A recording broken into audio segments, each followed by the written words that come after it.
In 8.3, we will be using calculus to find the volume of solids.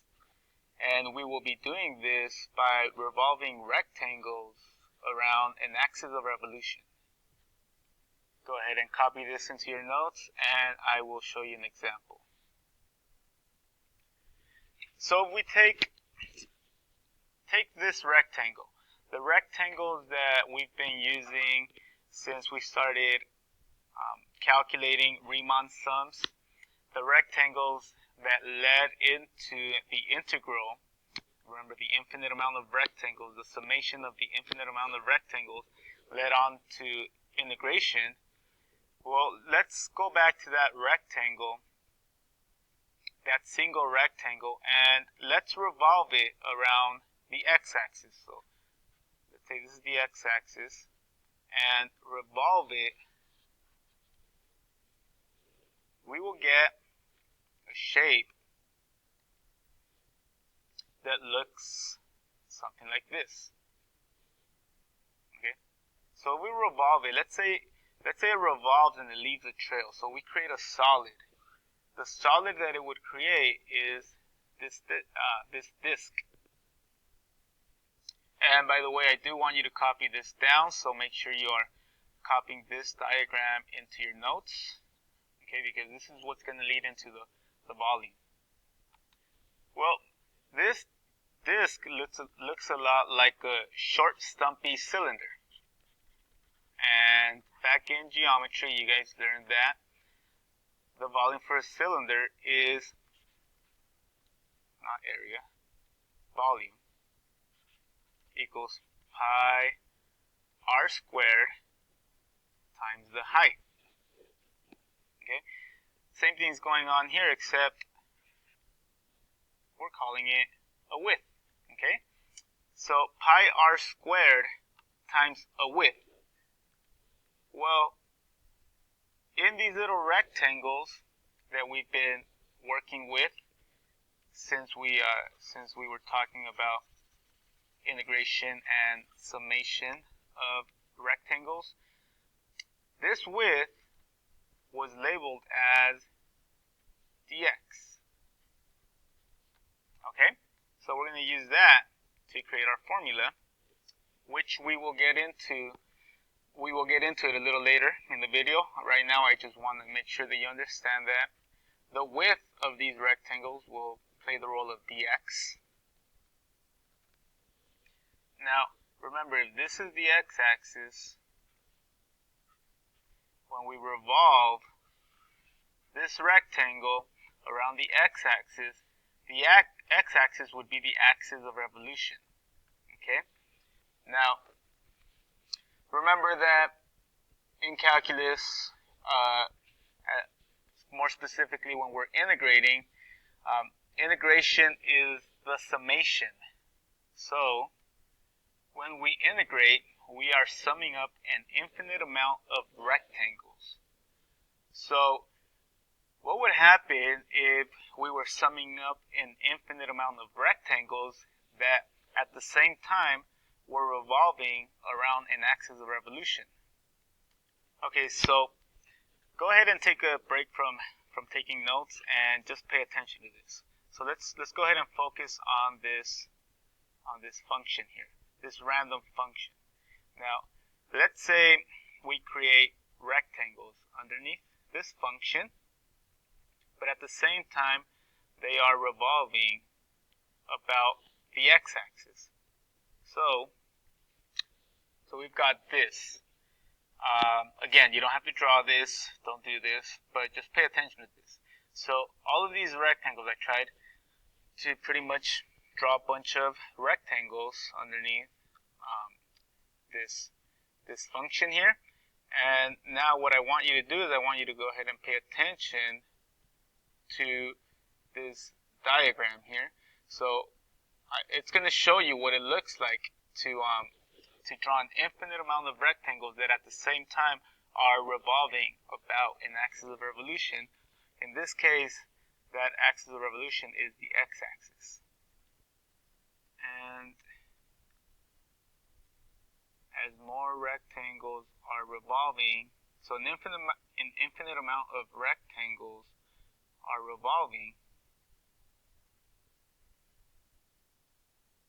about the x-axis underneath this curve. So once again, we are integrating, so it's the summation of all of the rectangles underneath this curve that are at the same time revolving about the x-axis.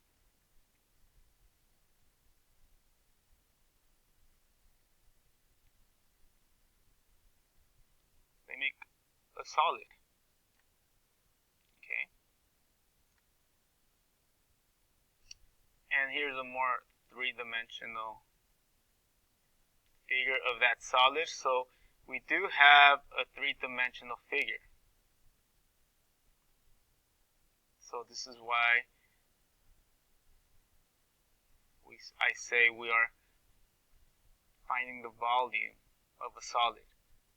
So once we take an infinite amount of rectangles, we do create that revolve about an axis of revolution. We do have a solid.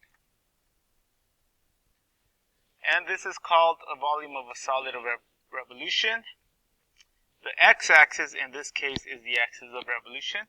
Make sure you're copying this down. So now, what would happen if we had a rectangle that does not border the axis of revolution, like this one here? What would happen if this rectangle that does not border the axis of revolution does rotate about the axis of revolution? So it's still going to rotate about the axis of revolution. Remember, this is dx. So your solid would look something like this. Okay, we call this a disk. Kind of like a little. It has like a little donut hole. There's a little donut hole missing. So copy this diagram. Those of you guys that are good artists should have no problem drawing this. But to the best of your ability, copy this diagram into your notes and obviously what I wrote. And I'm going to go ahead and explain this this washer method with an example. So find the volume of the solid formed by revolving the region bounded by the graphs of y equals radical x and y equals x squared about the x-axis. So draw the graph. So the graph looks more or less something like that. And the region that we are focusing on is this region here. Okay? So what we're going to do is we're going to take an infinite amount of rectangles and revolve them around the x-axis, because it's asking you to revolve it around the x-axis. And this rectangle, one alone will make that kind of donut hole looking figure. We call it a washer, or it says disc here, but it has different names. However, this is the figure that one of them will make. So how would it look like? What would be the solid that's created if we included an infinite amount? Keep in mind that they're at the center. They're longer rectangles than they would be here at the ends, just due to the figure that we have here. It's due to the function that's given, the two functions that's given, and the region that they're asking us to focus on. So at the ends, we'll have shorter rectangles, and in the center, we'll have a bigger rectangle. Okay, go ahead and take another break from the note-taking. Here's another visual. Here's the graph that you just copied down, and shaded is the region that we're focusing on. Now, pay attention to the diagram. So to this visual here right now. So there it is, an infinite amount of rectangles that are being revolved about an axis of revolution. However, the rectangles are not bordering. They are not bordering the axis of revolution. Okay, so let's look at that one more time.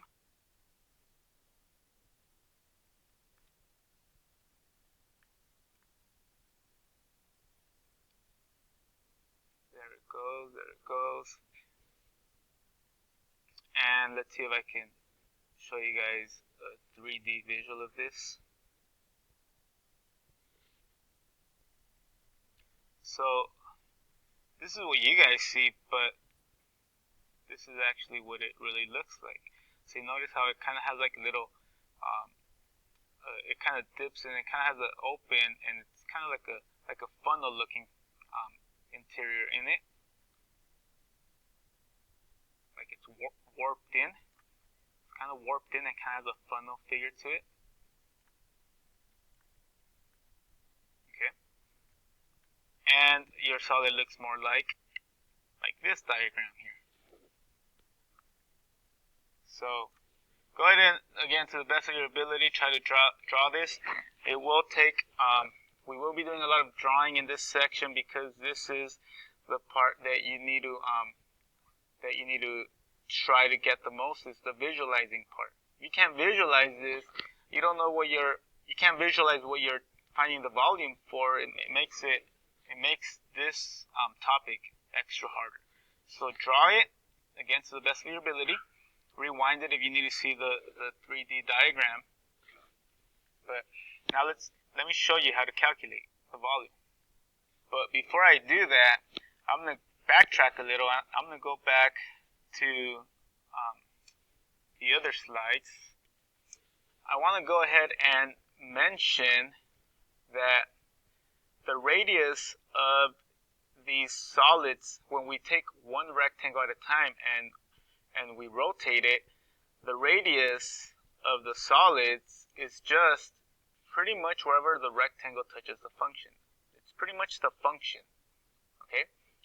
So the radius is pretty much the function that we are revolving around under. So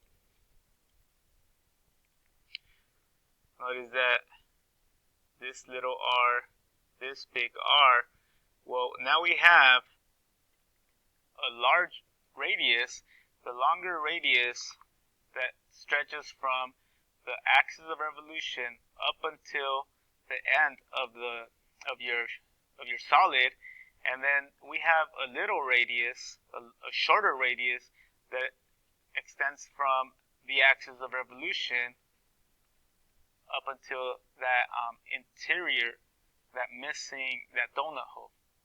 Okay, so we have the big one that goes from the axis of revolution up until the end, and the little one. And the magic setup is this. The volume is equal to pi times the integral from a to b of the big radius squared minus the little radius squared. Okay, so in this problem, the big radius, capital R, occurs at y equals radical x, and lowercase r, the little radius, occurs at y equals x squared. So this is our setup. Notice that I kind of forgot to point out that we are at the intersection, I believe it's 1, 1. So knowing that this is the intersection of 1, 1, our setup is pi times the integral, this is times, the integral from 0 to 1 of radical x squared minus x squared squared. So we have, this is the big radius, radical x, and the little radius, x squared, based on the diagram here. Go ahead and pause the video and do this calculation. You guys should be able to integrate this by now. Should be too easy. And your answer is 3 pi over 10. Go ahead and leave it as a fraction so that you don't have to round or truncate 3 places. But this 3 pi over 10 just represents the volume for this solid. Hopefully this wasn't too bad. That is it for the video.